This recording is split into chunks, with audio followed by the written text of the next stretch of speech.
Hi, I'm Matt Homer. I'm the general partner of the Venture Department. We're an early stage venture capital firm investing in founders building new financial systems using fintech and digital assets. I've been in the fintech space my entire career and then in the digital asset space for the last 5 years. And I've really worked at very different parts of the ecosystem. So I've been a regulator twice, federal regulator, state regulator, been an operator for Plaid and a company Plaid acquired called Quovo. And then I've also worked in emerging markets around fintech. And I mention that because those really sort of disparate experiences inform how I invest every day and help me as an investor have a unique perspective on the market. What I'm really excited about as an investor is new fintech type experiences and use cases and distribution opportunities enabled by entirely new infrastructure. And often that is infrastructure related to blockchain, digital assets, and tokenization. And the reason I'm so excited about that is having worked in fintech before this, what I saw is that a lot of fintech is built on broken, outdated, archaic infrastructure. And to really move financial services forward, to provide much better products and services for people, the underlying infrastructure needs improvement. And that's why we've invested in things like stablecoins and other areas of tokenization that are really more than just about crypto. In fact, in some ways, they're not crypto at all. Really what they're doing is building or establishing a new infrastructure for financial services more broadly.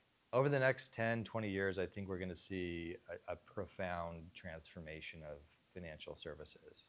And to illustrate that, we'll just look at sort of where we've been, right? We started with sort of very manual, analog financial services. Paper checks might be a good example. The next evolution of financial services was digitized experiences. But even then, right, we were just digitizing kind of a very manual process. I think the next phase that we're already in is a digital native era of financial services that will be powered by tokenization and blockchain and distributed ledgers. And one of the implications of that I think is so exciting is the ability to unlock entirely new types of assets for a broader segment of people. So when people talk about the benefits of blockchain, it's often about the efficiency benefits. It's faster, it's cheaper, it's better. But I think one of the biggest benefits that is less discussed is the ability to unlock entirely new assets that people did not previously have access to.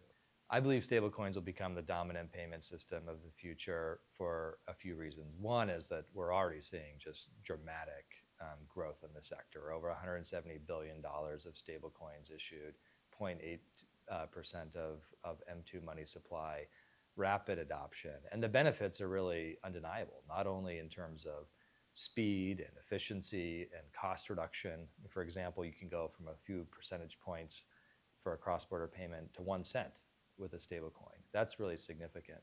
But stablecoins are also significant because as kind of the new default payment system, it's what developers, fintech developers, technologists are already starting to use by default when they integrate it in their products. Just like Plaid did for data, that is what stablecoins are doing for money movement.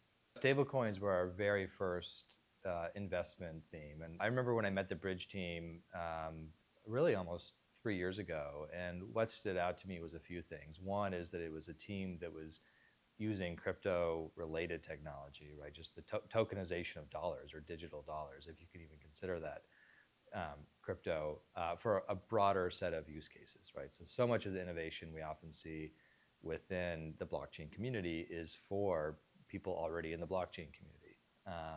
And I always get very excited anytime I see someone building something that takes that technology and applies it to a much broader segment of the population.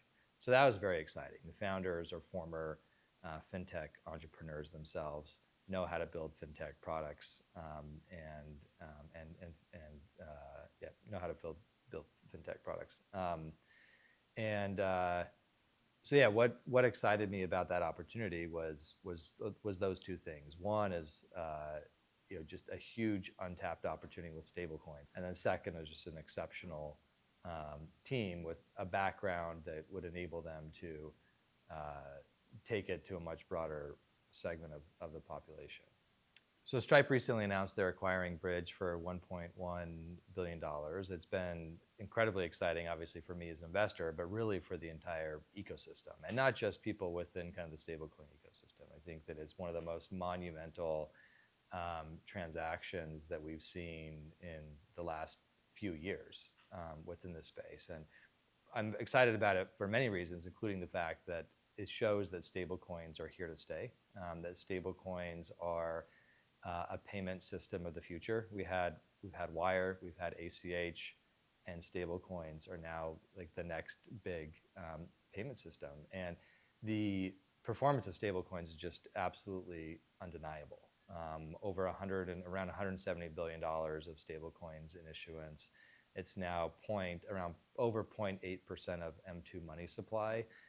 It is growing really rapidly, and it's particularly good at a few different types of use cases. It's good at micropayments, cross-border payments, and then dollar apps, right? So people outside of the US, or even within the US for that matter, who want to have access to dollars.